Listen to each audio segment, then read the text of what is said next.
Monsieur le ministre de l'Intérieur, monsieur le garde des Sceaux, messieurs les rapporteurs, chers collègues, la lutte contre le narcotrafic est un combat pour la souveraineté de notre État et pour la sécurité de nos concitoyens.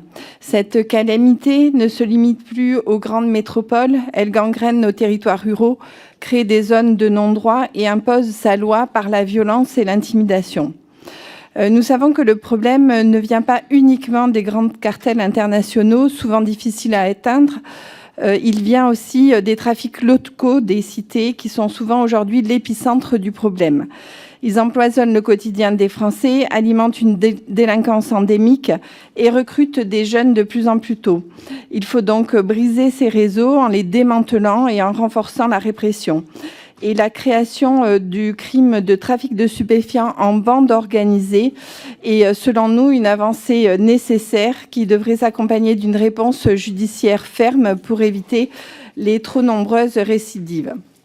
Les narcotrafiquants s'adaptent et exploitent les technologies sophistiquées, cela a été dit, messagerie cryptée, drones, crypto-monnaies, et l'affaire Mohamed Amra l'illustre parfaitement.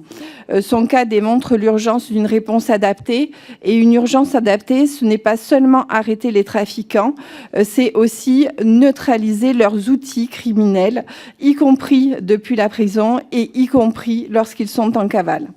Le projet de loi prévoit que ces technologies soient utilisées pour lutter contre eux, mais avec quels moyens concrets pour nos forces de l'ordre afin d'adapter réellement leur lutte à ces nouvelles pratiques qui sont très complexes, très agiles et de très haute technicité et qui demandent des compétences, notamment informatiques, très poussées.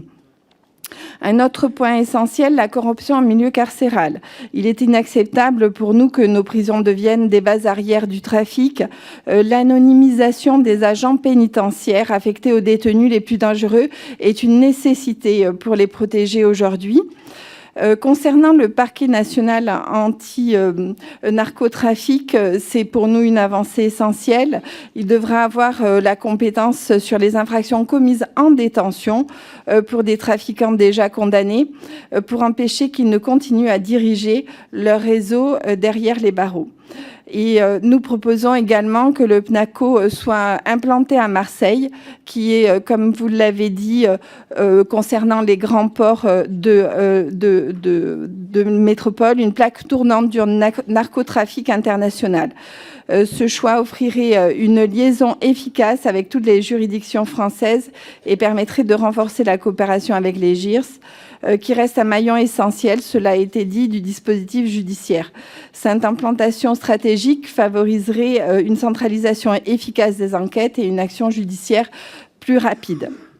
Alors j'ai deux questions, monsieur le ministre de l'Intérieur. Donc quels moyens de financement concrets seront déployés pour permettre aux forces de l'ordre d'adapter leur lutte aux nouvelles technologies utilisées par les trafiquants?